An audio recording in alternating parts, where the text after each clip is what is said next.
So what do you think of the diversity of those companies?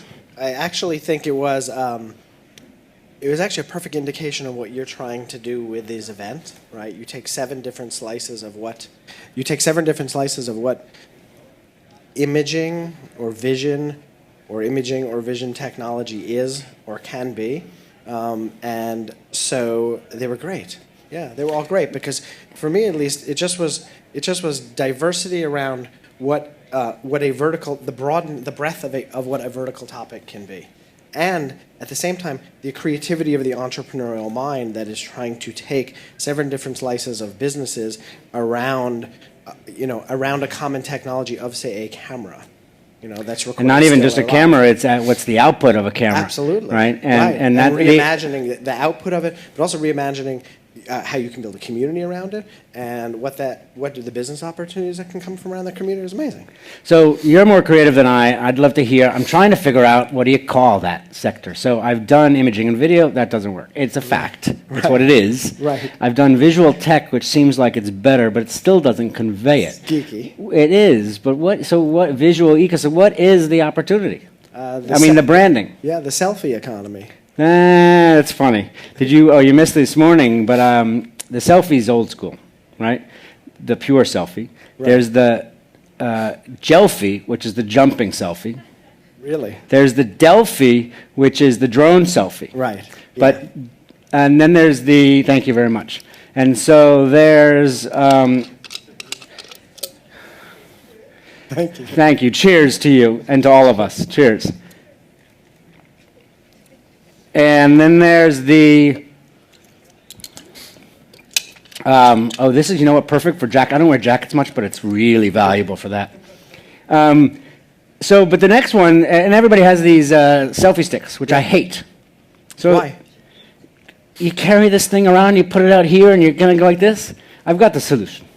The satellite selfie. Right. Click a button, you go like this, it'll snap a picture eventually. I saw you ask Joanne that. Yeah. I think it's great. But you know what? I actually think that I believe that the selfie is easily mocked, but vastly misunderstood. Why do you say that? I'd love to hear that. Well, because I think a lot of it is, if you think about where we are with imaging right now and imaging technology, and you think about where we are with networks to share images, we've kind of completely flipped and inverted the model of the production, distribution, and consumption. And we flipped it to where people are actually in control or have agency of their images and their distributions. And the selfie is the actual ultimate expression, not only of self, but about that change in power and change in control. So I think it's actually something fundamental that's going on. The selfie, right. I agree. I think you're absolutely right. But the actual feeling that I'd like is to get rid of the camera here, there's this opportunity, not for all use cases, as Hans Peter said very well this morning, and we talked about, what's the goal for every photograph? You need a different tool, right? But the concept of having something to carry to get in the way, my arm always has to be here. Yeah, okay? It does, but part of the selfie, I believe, is the physical expression of control, right? It's not you taking a photo, it's me doing it on my own terms, and then doing with it what you will. So of course there's narcissism, but it's human nature. I mean, that's what human beings are, right? That's right. But to me, it's narcissism plus empowerment. Okay. And so it's representative of something more fundamental going on that the technology is enabling, regardless of what the actual selfie is. They're going to start drawing graphic recording while we're talking, and it'll get interesting, and then we'll see what they do. And there's about 5 of them here that are doing it that rotate and all have different styles. But also there's an insatiable appetite for people to take selfies. But it's that. Yeah, it's taking control. It's control of my existence. It's controlling of my images, right? I mean, it's about, my partner Albert gave this TED talk that he called, and it's called The Great Inversion. And he talked about what the internet and digital technologies have actually inverted almost every single industry in the way we think about value and power and control in every industry. And I think selfies are actually a representation of that, right? Anyone is a photographer. I can be a photographer and take a picture of myself and share it with the world, and you can't stop me from being as stupid as I want to be. So keep talking. right? And so they're the ultimate inversion. There's no Right. photographer, there's no editor, there's no distribution control. So it's we're- all those things. It's done. Just like that. Done. Done. Exactly. You wrote a great blog post recently after a conversation we had, which relates to this. And during the conversation we had in your office, what was great was reflecting upon something that I had forgotten, that some AOL days. We've both been doing this for about the same amount of time in different places. So, and I think the evolution of that blog was the evolution, what is a photograph? Right. And the Def Leppard quote is... Yeah. You know, I don't even I haven't, shit. Please. You know, God. So there was a great Def Leppard quote. Photograph, all I want is a photograph. Thank you. I knew you had that because you're better Right. with music than I am.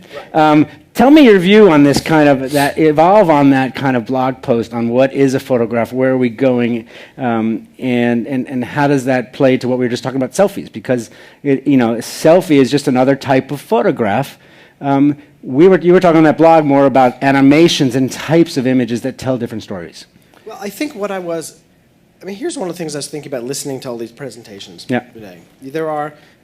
If you think about whatever you call this thing, right, the LDV Vision event, right, there are two buckets. One is there are technologies, right, a camera that can take a picture around a corner, right, or a virtual reality, right. There are technologies that are advancing the field of visual capture and redisplay, and that's one bucket. And the other bucket is the cultural element to it, right? And they're related, but the cultural element to me that's interesting, because I'm not really a technologist. I'm a consumer of technology or an investor in technology. The cultural element to me that's interesting is that all the definitions we think we have are now being reinvented. Right. And in being reinvented, creativity emerges, right? So historically, a photograph was an archival thing, right? And the representation of that was the shoebox in your closet with the photos. So they're archival. They were capturing history for the future. Right. We have apps. The largest photo sharing app in the world right now, the photos disappear.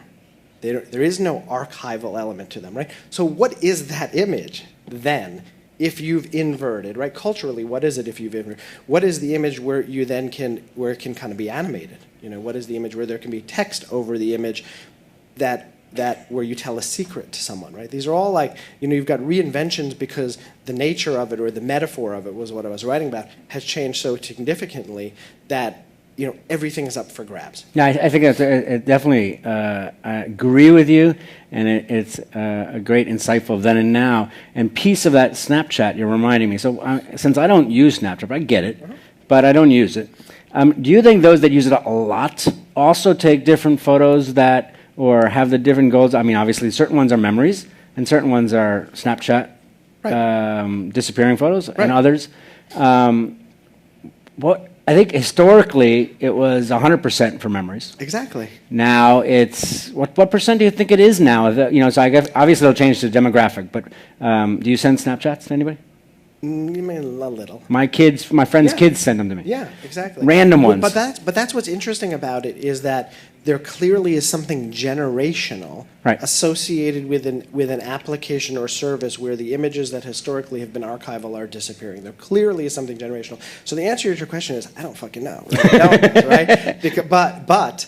But it clearly feels generationally related, again, moving from something that is archival and historical to something that is temporal, something that is much more emotional, something that exists in a certain moment and may not exist. By the way, that's just the latest rev of it. There are lots of other revs of it that we've seen here, that we've invested in, that you've invested in. There are just, there are so many different slices of it, but to me, the interesting thing is it all feels like it's being reinvented. And so some people will invent technology, and some people will invent new metaphors, that take advantage of the fact that there is the most powerful camera or video capture device ever created in the pocket of every human being. When I say every human being, especially when you think about kind of low-cost devices and Android and all that kind of stuff, that's kind of just at the beginning.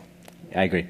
There's a fascinating use case that I've thought about, but it resonated recently with me, which was, we're talking about all these memories and the value of all these memories and majority of what people are doing in capturing memories.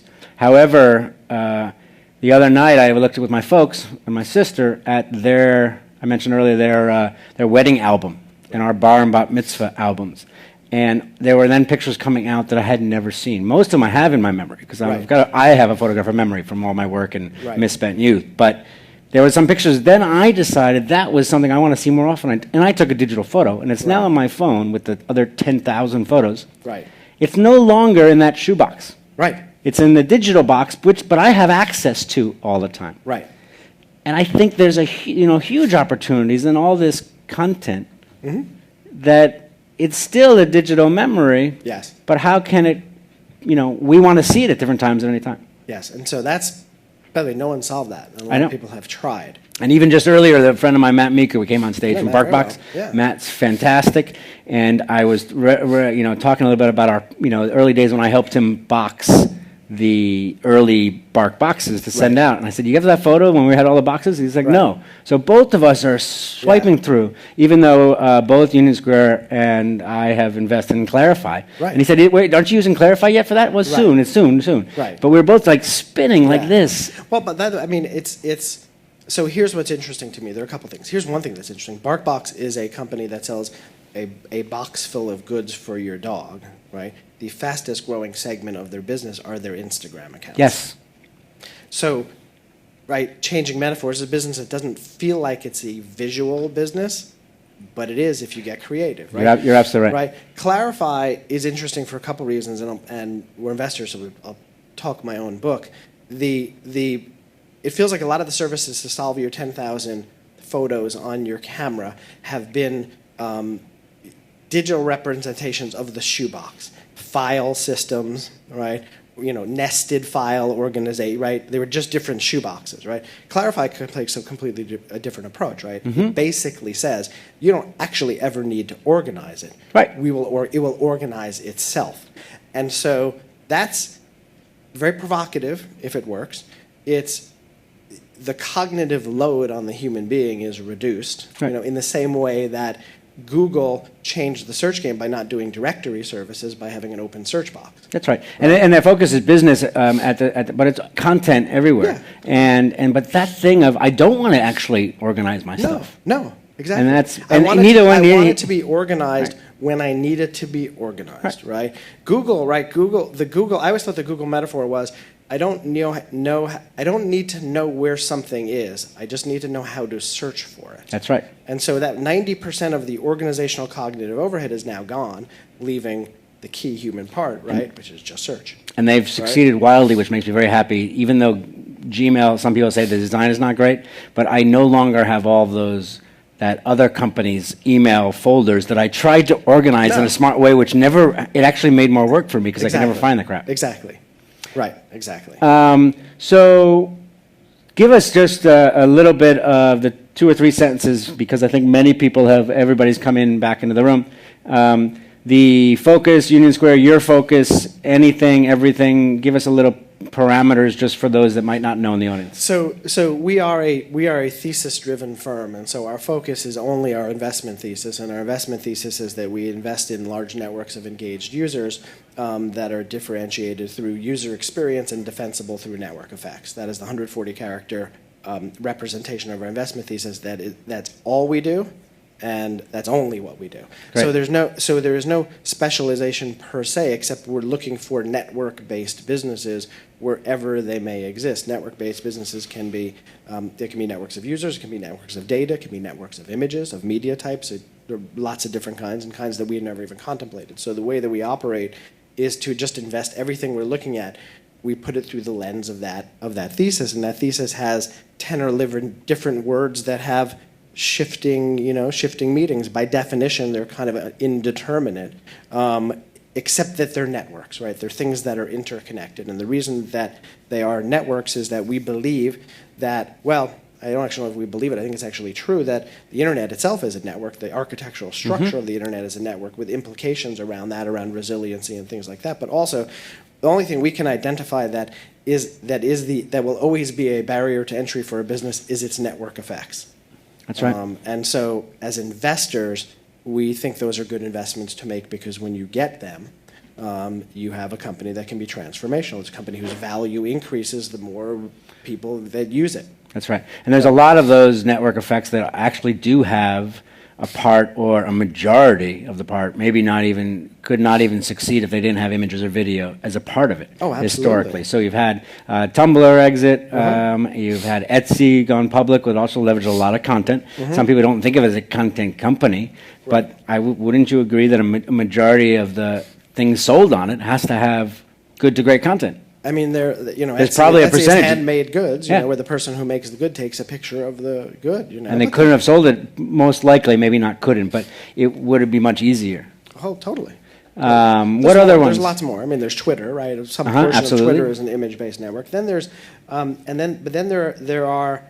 a host of other things. There's Clarify, which we mentioned. We're investors in something called DroneBase, right, which is a network of drones that can then be deployed for visual applications. Whether you are a real estate agent or some other business person that needs some aerial photography, right? And so it's not a visual technology, but it's a network of capabilities. It's a network of your satellite cameras, that you can deploy. You saw VHX, right, which is DIY video. You saw YouNow, which is live video. So those are both portfolio companies. Those are both portfolio. These are all portfolio companies. Yep.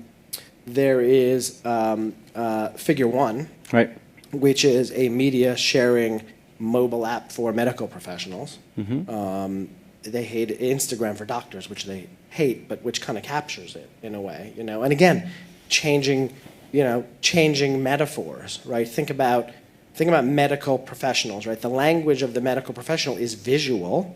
The language of the work style of the medical professional is collaboration. Now, both those can be captured in a device that's with them on their job, and that can connect to every other medical professional around the world. That's kind of a pretty profound metaphor shift, absolutely, if you can pull it off. And so, by the way, that's a visual media network. There's two more medical companies that we're going to present this afternoon. One's Capture Proof, which Joanne's in, and I've known Megan for a while. And the other one is fascinating, which I know one of the co-founders called Zebra Imaging, which is totally. And so there are actually network effects in probably both of those relating to the doctors and relating to others.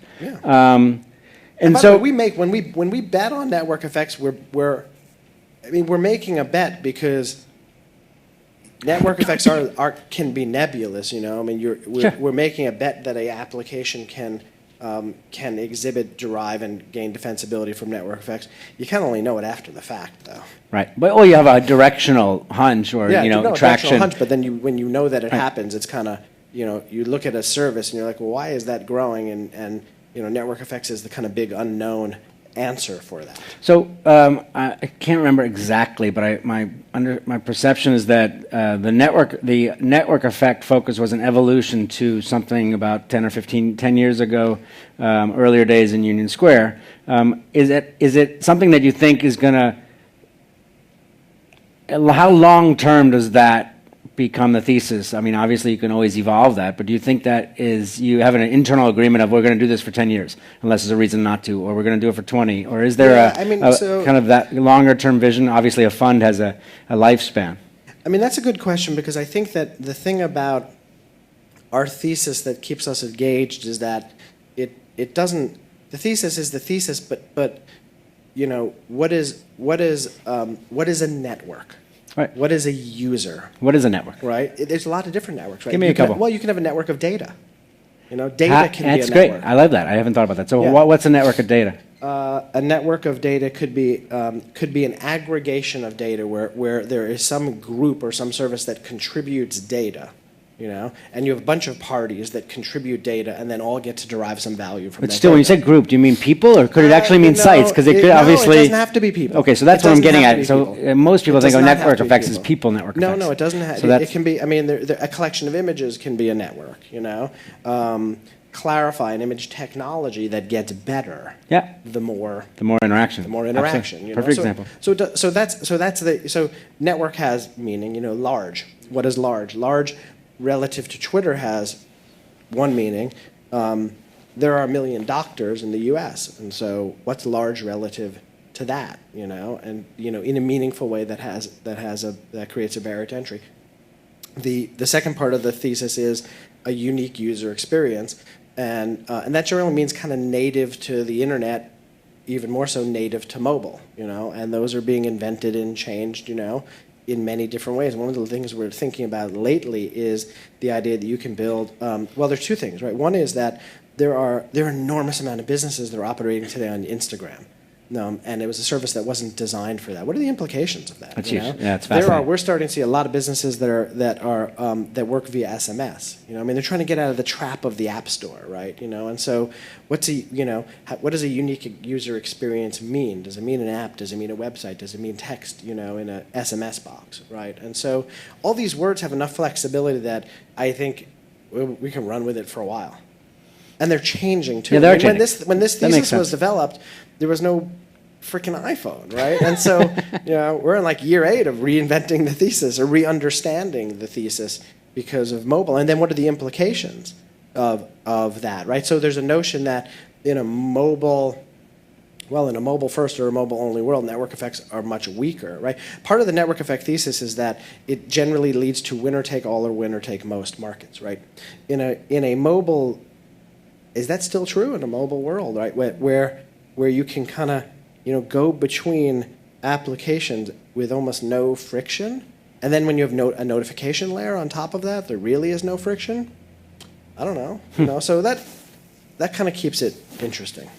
Yeah, absolutely. So we've got plenty of time left, 10 minutes left, but if anybody has questions, raise your hands at any time. We'll get mics to you, and we're just going to keep chatting away. So you see, it's getting interesting there. We're talking about network effects. There's a visual network effect. That actually is a network right there. Amazing, huh? It's a picture of a network. We are a network connected to that. I mean, we can get a little meta, but I think that would be another conversation as well. Right.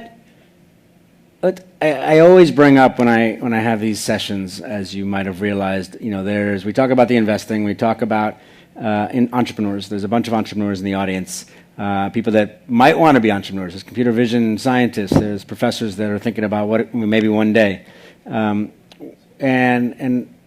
every investor, I think, likes and dislikes certain personalities of what is the type of entrepreneur that you like to work with, or that inspires you, and that you dislike.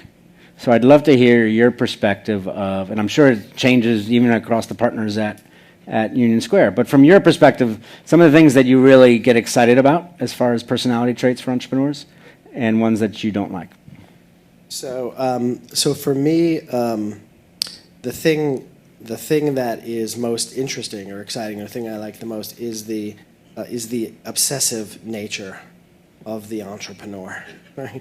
The singularity of that's all they just want to talk about their company, and they only want to talk about their company, and they only want to talk about the challenges of the company. That's the thing that I find is incredible, right? That we get to kind of participate in that. Let's dig into that a little bit more, because I agree, but I think many people would filter that in different ways. They would say, what does that mean? There are people that talk about it all the time and say nothing.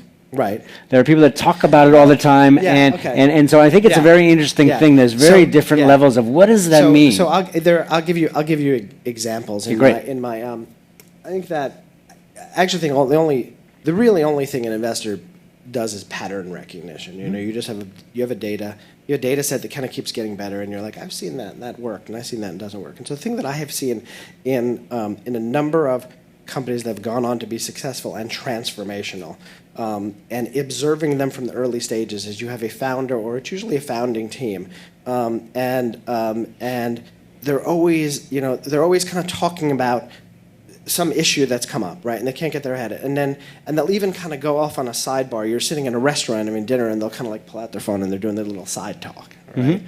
They can't get out of. They're living it all the time, and they can't get out of the constant replaying, analysis, problem solving, understanding of their business. It's that kind of nature. Even when you take them out of the setting of their business, it's still the same. It's like you put an entrepreneur in front of a whiteboard. How long before they get up and start sketching? Right. So that part I totally agree, and I like it. Yeah. And I'll just riff on it a little bit, because I love also the passionate, the unbelievable drive of them. But once it gets to a point of which they don't listen, or I don't mean that I have the answers, but listen to their customers. They don't, something doesn't change. There's no right way to do something, or there's other issues happening across the team that say something's not working. They might be driven, they might talk all the time about it, but if there's, like I said earlier with Joanne, the personality trait that I don't like is selfish. Right. Because it's not going to be a team effort. I mean, you can be like Jobs and only focus on yourself, but the way he developed that business and the people did that in a different way. To me, the paradox, so my answer to the question of the trait that I dislike the most is that same obsessiveness. Right? Okay. Which to me is the actual, like, in my mind, I actually think you need it to succeed. In my mind, it sometimes is the thing that may cause you to go off the rails. You know? I totally agree. So some examples of that line. Well, I'm going to ask tough questions. Yeah, no. These are good questions. Just the ability to get out of your head. Right. The ability to get outside of your body, the ability to get outside of your business and look at it from a different angle. Right, which is very hard to do because most entrepreneurs are all in, and being all in allows them to build a business when all around them people are saying no to them. Right, if you've ever raised money for a company, you just get the shit kicked out of you all the time, even if you're really good at it. It's incredibly humiliating. You're pouring your idea, your creativity, your intellectual property, and being told no.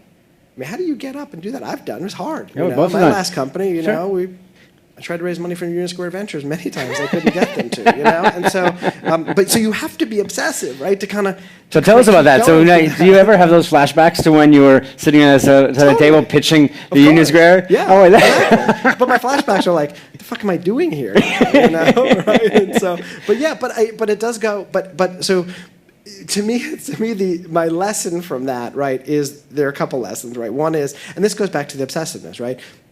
At some point, you got to focus on like the short-term tactical. At some point, you got to take the long game, And how do you balance that? And how do you balance your obsessiveness between we have to do this today and what's the long game? That's right. And that's why that character. I don't have a view on, because it's the thing I like and dislike the most. I don't have a view on if it's a good or a bad thing. It's just a thing that I've noticed, right? And I get at some level, I understand. And so our job as investors maybe can be just to kind of pull someone out, right? And say, look at that exit sign. What if you walked up to there and looked at that exit sign? Maybe you see something different. Maybe you won't. I think it's fantastic. So we've got a couple minutes left, but the good thing, can somebody help us with a mic? I don't know if I will help you with a mic. Can you grab that mic and bring it back over here? Thanks. You know what we're going to do, Andy? Come on over here, because we've got 1 minute left. Move your chair over here. He's going to ask you a question. We're going to bring up our other panelists simultaneously, because you're on this next panel. Great. Awesome. Okay, so I'll just follow up on this topic. As an investor, what percentage of time your CEO said no to you, you would actually feel like, okay, I invested in this company, like I made the right decision to invest in this company. What is it good? Is it more like 40% or like 60%? Yeah, How often you like to hear that no? Because ideally they know their business better than you do. Yeah, I don't know. I think, so here's the thing is, I think that so here's what I believe. If I'm asking a question that requires a yes or no answer, I'm asking the wrong question. Right? And so I don't think the role of an investor is to be an arbiter of binary decisions for a CEO for the reasons that you mentioned, right? I can't understand. As intimate as I am with a company, or we are with companies, I don't think we can fully understand that because we're not as intimate as you are. And so I don't think the most efficient or effective role is one that requires a yes or no answer. I think the most efficient or effective role is to suggest a couple ways of thinking about a problem, suggest a couple patterns that we've seen in dealing with that problem, and then, your business, you're gonna solve it your way.